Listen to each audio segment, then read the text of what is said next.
Hello class, welcome back बेटा। तो हम लोग अभी 11th का फर्स्ट चैप्टर पढ़ रहे हैं। सबसे पहले जो पुरानी चीज़ें हो गई हैं उनको आई होप आप लोगों ने अच्छे से समझ लिया है, लर्न करते जा रहे हो, साथ साथ नोट्स बनाते जा रहे हो।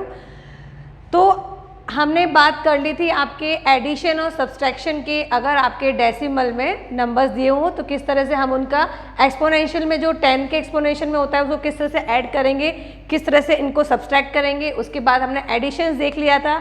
दो अगर एक जैसे आपके नहीं हो तो उनको क्या करेंगे हम 10 की पावर का सेम करेंगे। अगर 4 है तो उसको भी 4 करेंगे या फिर इसको 3 कर लेंगे। ये चीज़ हम देख चुके थे। अब हमारा टॉपिक चालू हो रहा है, दैट इज सिग्निफिकेंट फिगर। बहुत सिंपल है, बस एक बात समझने की बात है, कुछ रूल्स हैं, इनको आपको याद करना है और बहुत इजी हो जाएगा फिर। चलिए देखते हैं। Every experimental measurement has some amount of uncertainty associate with it because of limitation of measuring instrument and the skill of person making the instrument.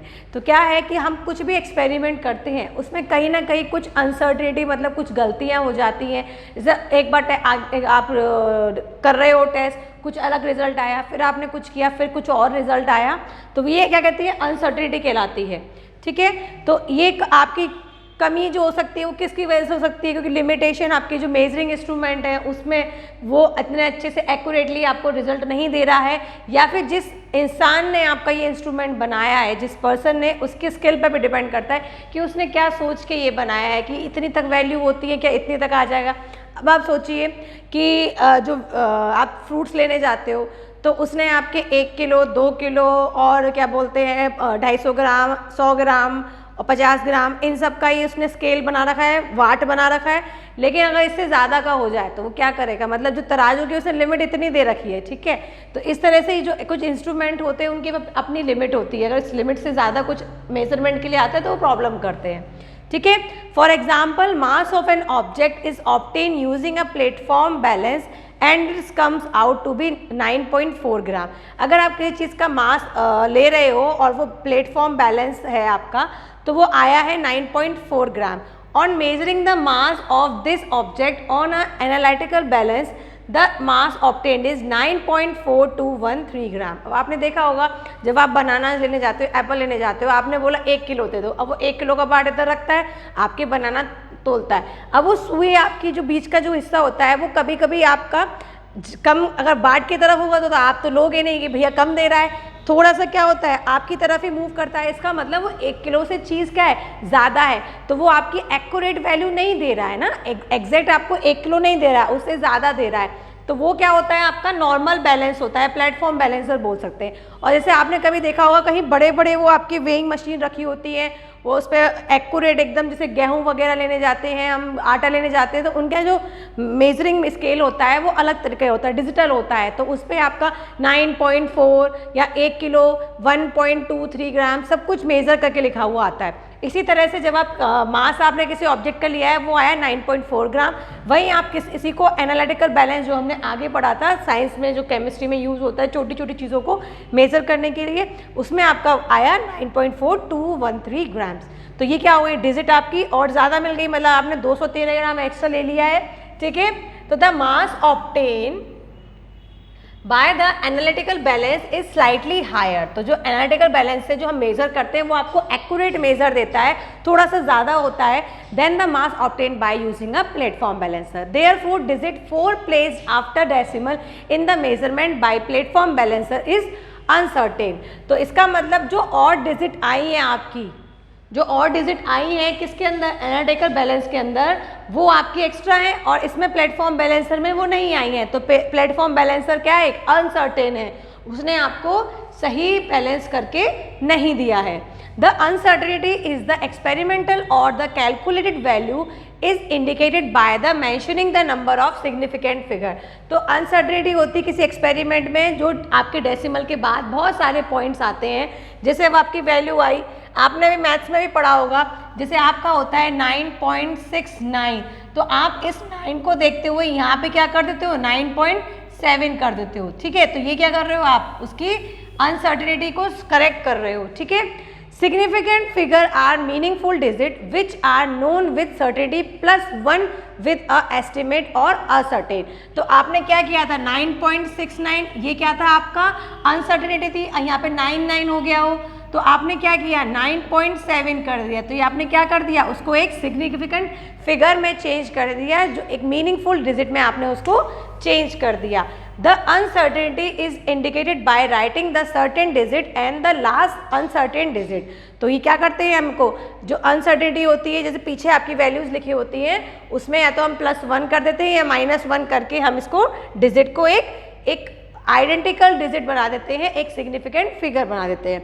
दस if we write a result as 11.2 ml, we say that 11 is certain and 2 is uncertain and the uncertainty would be ±1 in the last digit। अब क्या होता है जब हम major करते हैं किसी चीज़ को, क्या होता है थोड़ा बहुत ऊंचा नीचा हो जाता है। अब आप कोई एक्सपेरिमेंट करते हो तो आप +-1 लिख देते हो कि भैया इससे थोड़ा ज़्यादा भी हो सकता है, इससे थोड़ा कम भी हो सकता है। किसी ने तुमको चीज़ वेट करने को दी, उसने अपने तोलने की भी 11 किलो है, तुमको तोलने को दी, तुम्हारा आया है 11.2, ठीक है। अब तुम क्या लिखोगे यहाँ पे +-1 कर दोगे कि भाई इसमें आप +1 कर दो चाहे -1 कर दो, मतलब आंसर लगभग क्या आ रहा है इसके बराबर आ रहा है। तो 11 क्या है आपका सर्टेन है, और डेसिमल के बाद जो वैल्यू आई है वो क्या शो कर रही है, अनसर्टेनिटी शो कर रही है। Unless otherwise started and uncertainty of +-1 in the last digit is always understood. अब +-1 लगाते हो तो जो आपने अगर लगा दिया है तो सामने वाला ऑटोमेटिकली समझ जाएगा कि भाई ये जो आंसर आया है 0.2 जो है वो आपका एक कम एक ज़्यादा कुछ भी हो सकता है, इसमें कोई ज़्यादा टेंशन वाली बात नहीं है।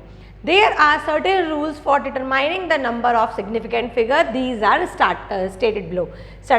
तो फर्स्ट है आपका all non-zero digit are significant। जैसे आपकी कोई भी जितनी भी नॉन जीरो डिजिट होंगी वो क्या होंगी, सिग्निफिकेंट होंगी। जीरो के अलावा जो भी डिजिट होंगी वो क्या होंगी, सिग्निफिकेंट होंगी। इसने बताया बेटा कभी कभार एग्जाम में आ जाता है कि आपको है ना कोई दे दिया एग्जाम्पल में कि 2.906, अब इसने पूछ लिया कि सिग्निफिकेंट नंबर कितने हैं, इसमें 1 है, 2 है, 3 है या 4 है।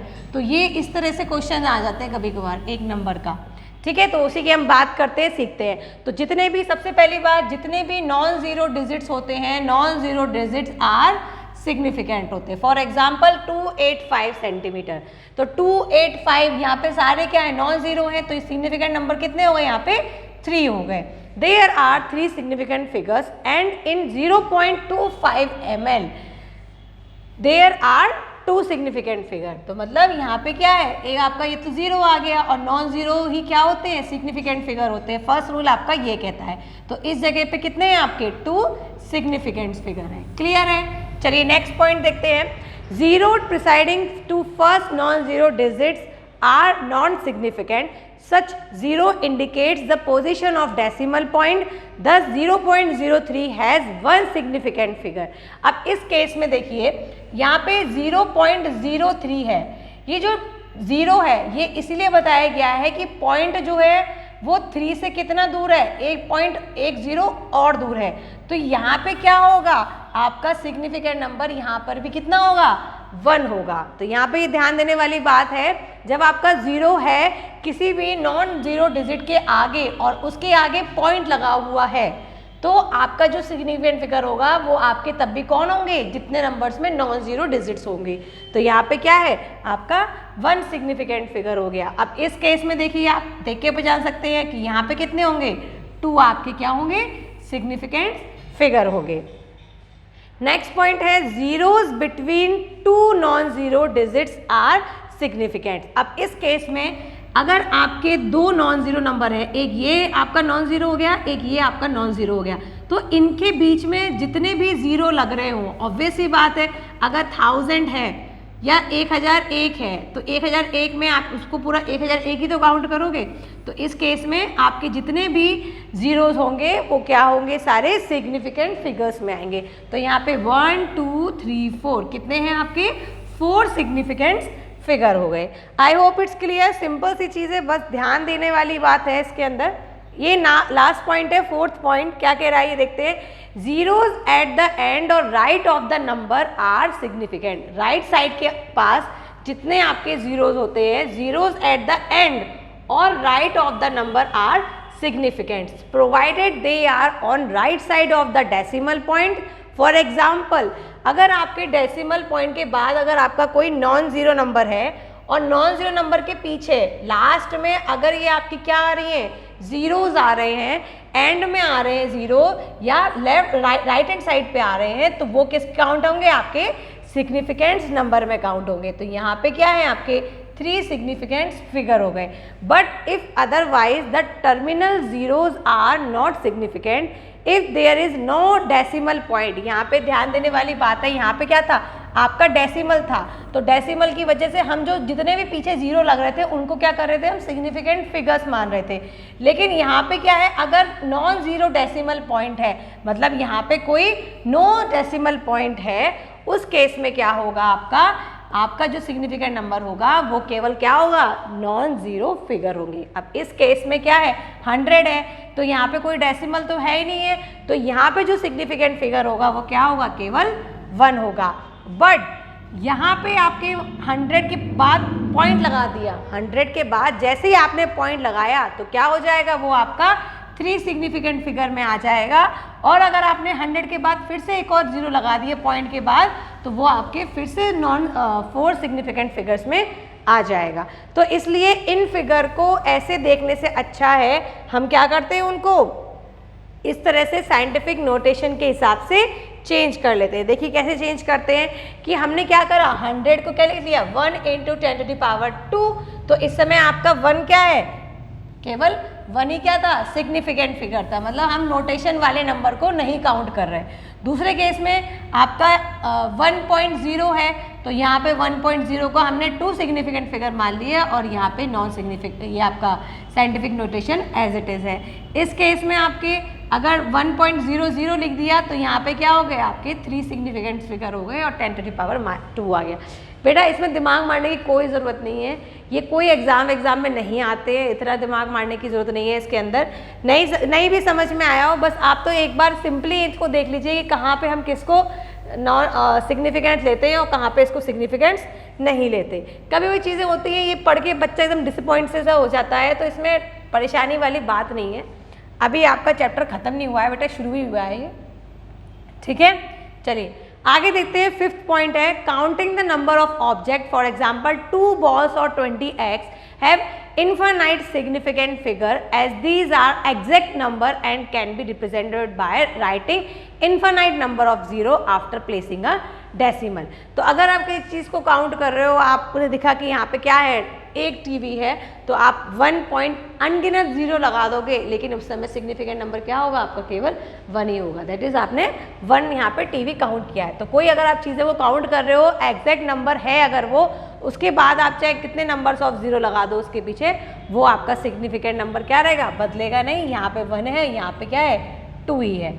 In numbers writing in scientific notation all digits are significant. Example 4.01 × 10⁻², इसके अंदर आपके 3 सिग्निफिकेंट फिगर हैं और इस केस में आपके 1 2 3 4 सिग्निफिकेंट फिगर्स हैं। अब आप एक बार इनको पढ़ लोगे इजीली समझ सकते हो। However one would always like the result to be precise and accurate. जो भी आप कोई एक्सपेरिमेंट कर रहे हो, हर कोई ये चाहता है कि उसका रिजल्ट अच्छा हो और एक्यूरेट निकले, या साइंटिस्ट जो आपके रिजल्ट एक्सपेरिमेंट करते हैं उसके लिए है। Precision and accuracy are often refer to while we talk about the measurement. तो ये 2 चीज़ें क्या होती हैं, बहुत ज़रूरी होनी चाहिए। आपका रिजल्ट, प्रिसाइजन और एक्यूरेसी में क्या डिफरेंस होता है, ये हम बात करते हैं। प्रिसाइजन का मतलब होता है कि लगभग उसके बराबर आना, और एक्यूरेट मतलब एक्यूरेट। तो क्या होता है, जब कोई एक्सपेरिमेंट साइंटिस्ट वगैरह करते हैं, जैसे आपके सर थे, सर ने PhD करा हुआ है, तो सर जब आपके एक्सपेरिमेंट करते थे तो क्या होता था, उन्होंने एक चीज़ को उठाई है, जैसे DNA टेस्ट कर रहे हैं, तो किसी चीज़ का DNA टेस्ट किया, एक बार रिजल्ट ये आया, तो ऐसे नहीं कि वही रिजल्ट फाइनल हो जाता था, ऐसा नहीं करते थे। 2-3 और बार उसको एक्सपेरिमेंट को करते थे, उसके बाद जो रिजल्ट आता था उसका मीन वैल्यू निकाल के वो रखते थे। तो इस तरह से आपके जो एक्सपेरिमेंट करते हैं साइंटिस्ट, इस बेसिस पे करते हैं। चलिए देखते हैं क्या है। एक आपका है कि इसमें मैंने कोई एक्सपेरिमेंट किया है मैंने, ठीक है, मैंने कोई एक्सपेरिमेंट किया है जिसका रिजल्ट आया है 2 ग्राम्स, ठीक है, मैंने एक सॉल्ट को मेजर किया है जिसका रिजल्ट आया है 2 ग्राम्स। अब क्या है, मेरा एक स्टूडेंट ए है, एक बी है, एक सी है। ए ने पहली बार जब एक्सपेरिमेंट किया, मेजर किया उसको, तो उसकी वैल्यू आई है 1.95, तो वो मतलब क्या है, लगभग वैल्यू आई है मेरे उसके। दूसरी बार किया 1.93, वो भी लगभग आई है। फिर उसने क्या किया, इन दोनों का क्या निकाल लिया, एवरेज निकाल दिया, जो आंसर आया 1.94, ठीक है। स्टूडेंट बी आया, उसने भी एक्सपेरिमेंट किया 2 बार, उसका रिजल्ट आया ये। स्टूडेंट सी ने रिजल्ट निकाला तो उसका रिजल्ट आया 2, तो मेरा रिजल्ट क्या था, 2 था। तो मुझे सही रिजल्ट, एक्यूरेट रिजल्ट किसने लाके दिया, स्टूडेंट सी ने। तो ये क्या हो गई, उसकी एक्यूरेसी हो गई। और बाकी दोनों ने क्या करा, प्रिसाइजन वैल्यू दिया, उसके आसपास, उसके लगभग वैल्यू दिया। तो ये आपके मेजरमेंट के 2 तरीके होते हैं, या तो आपका रिजल्ट क्या होता है, प्रिसाइजन होता है, लगभग उसके बराबर होता है, या फिर क्या होता है, आपका रिजल्ट एक्यूरेट होता है, ठीक है। आई होप इसमें कोई डाउट नहीं होना चाहिए। ये छोटे से टॉपिक और है वो देख लेते हैं यहाँ पे, अभी जो हमने फिगर्स के बारे में पढ़ा है। चलिए देखते हैं, addition and subtraction of significant figure कैसे करते हैं। एडिशन और सब्सट्रैक्शन, आपको ये 3 डिजिट दे दी हैं, 12.11, 18.0 एंड 1.012। आपने इन सबको ऐड किया तो क्या आया यहाँ पे 221.31.122। अब जो सिग्निफिकेंट फिगर है वो क्या बोलता है कि जो रिजल्ट आना चाहिए, जो रिजल्ट आना चाहिए वो क्या आना चाहिए कि इन तीनों डिजिट्स में हमको देखना है कि सबसे कम डेसिमल के बाद डिजिट्स कौन सी हैं, सबसे कम डेसिमल के बाद आपकी रिजल्ट डिजिट्स कौन सी हैं। तो 18.0 इसमें केवल एक डिजिट है, 12.11 में 2 डिजिट है, और 1.013 में 3 डिजिट है आपके डेसिमल के बाद। तो आपका जो आंसर आएगा वो सबसे कम डेसिमल जो नंबर है उसके आधार पे आएगा, मतलब इसका आंसर क्या होना चाहिए, 31.1, ठीक है। तो ये हमारा सिग्निफिकेंट कहता है कि जब हम एडिशन कर रहे हो या सब्सट्रैक्शन कर रहे हो तो उसमें हम अपने सबसे छोटे नंबर को देखेंगे कि डेसिमल के बाद सबसे छोटा नंबर कौन सा आ रहा है, और उसी को लेके क्या करेंगे, हम अपना आगे का रिजल्ट देंगे, ठीक है। अब यहाँ पे आपका मल्टीप्लिकेशन है, मल्टीप्लिकेशन और डिवीजन के कुछ रूल्स होते हैं, इसको हम देखते हैं। इंपॉर्टेंट रूल्स है ये वाले। चलिए, इन दीज ऑपरेशन, मतलब मल्टीप्लिकेशन और डिवीजन में क्या होता है, these operation the result must be reported with no more significant figures as in the measured with the few significant figure. अब यहाँ पे भी देखिए 2.5 है और 1.25 है, डेसिमल के बाद छोटा नंबर क्या है, 1 नंबर है, तो आपका जो रिजल्ट आया 3.125 आया, लेकिन आप उसको क्या लिखोगे, केवल 3.1 लिखोगे, केवल 2 डिजिट का आप सिग्निफिकेंट फिगर में आंसर दोगे, क्योंकि यहाँ पे सबसे छोटा सिग्निफिकेंट फिगर कितना है, 2 नंबर का है, तो आपका रिजल्ट भी कितने में आना चाहिए, केवल ये 2 नंबर में आना चाहिए, ठीक है। सिंपल है चीज़, मल्टीप्लिकेशन और डिवीजन करना और आपका एडिशन और सब्सट्रैक्शन करना, ये सब चीज़ें।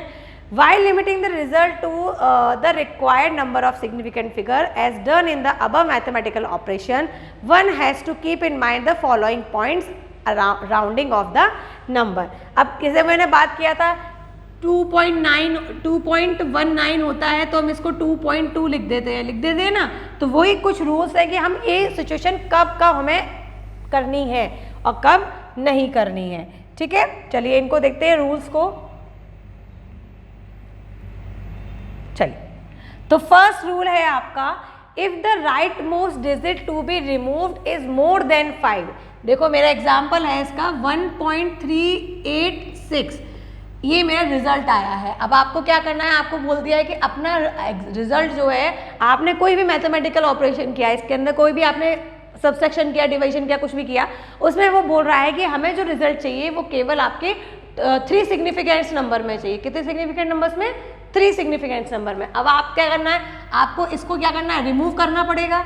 तो ऐसे रिमूव कर दोगे नहीं ना, तो इसके लिए हमें कुछ देखना पड़ेगा। तो क्या कह रहा है, if the rightmost digit to be removed is more than 5, कि जो आखिरी वाली डिजिट है वो अगर 5 से क्या है, बड़ी है, the presiding number is increased by 1, तो इससे आगे वाला जो नंबर होगा उसमें हम +1 कर देंगे। तो जो आपका आंसर आएगा दैट इज 1.39, तो आपका आंसर क्या मिलेगा, 1.39।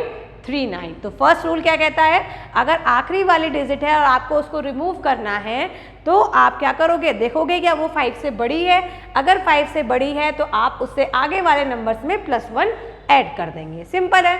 नेक्स्ट है, if the rightmost digit to be remove is less than 5। Next example है आपका 4.334। अब ये आखिरी वाली डिजिट क्या है, 5 से क्या है, छोटी है, क्या है ये, 5 से छोटी है ये वाली डिजिट आपकी, ठीक है। तो उसमें क्या करोगे आप, बेझिझक कुछ ना करके क्या करोगे, इस लास्ट वाले डिजिट को रिमूव कर सकते हो आप और 4.33 अपना आंसर दे सकते हो। तो पहला केस जब आपकी 5 से बड़ी हो तो आपको +1 करना है, दूसरा केस अगर आपकी 5 से छोटी हो तो आपको कुछ नहीं करना है, आप उसको इजीली हटा सकते हो। थर्ड केस है, if rightmost digit to be removed is 5। अब क्या है, डिजिट ही हमारी क्या है, 5 आ गई है, राइट मोस्ट डिजिट ही क्या है आपकी 5 है। इसका एग्जाम्पल ले लेते हैं हम, दैट इज 6.35। अब ये क्या है, आखिरी डिजिट क्या है, ये ऑलरेडी 5 है। तो अब हम क्या करेंगे, is to be removed by removing 5, we have to increase 3 to 4 giving 6.4। तब अब आप इसमें क्या देखेंगे कि 5 के आगे वाला नंबर इवन है कि ऑड है। अगर ये आपका ऑड है, अगर ये नंबर आपका क्या है, ऑड है, तो आप क्या करेंगे, इसमें +1 कर देंगे। इंपॉर्टेंट चीज़ है, तो आप इसमें क्या करेंगे, +1 कर देंगे, तो आपका आंसर आएगा 6.4। अगर वही ये क्या है नंबर आपका 6.25 आ रहा है, अगर आपको 6.25 आ रहा है तो उस केस में क्या करेंगे, आप फिर चेक करेंगे कि ये नंबर इवन है कि ऑड है। अगर ये नंबर इवन होता है तो आप क्या करेंगे, कोई चेंज नहीं करेंगे, आप अपना आंसर 6.2 लिख के छोड़ देंगे। ठीक है बेटा, तो ये आपके कुछ मेथड्स हैं किस तरह से आप सिग्निफिकेंट फिगर को सही एक्यूरेट तरीके से आंसर अप में लिख सकते हो और किस तरह से आप ये इन रूल्स को याद रखोगे, ये मैंने आपको बता दिया है, +1 प्लस माइनस करके। तो ये आपको ध्यान देना है। तो ये वाला वीडियो मैं यही ख़त्म करती हूँ, अच्छे से ध्यान से देखना इस वीडियो को। नेक्स्ट वाला टॉपिक है आपका डायमेंशनल एनालिसिस, बहुत इंटरेस्टिंग है, मज़ा आने वाला है इस टॉपिक में, लेकिन बहुत ध्यान से देखना है ये। तो ये हम नेक्स्ट वीडियो में कवर करेंगे। ओके बेटा, तब तक के लिए टेक केयर, बाय बाय।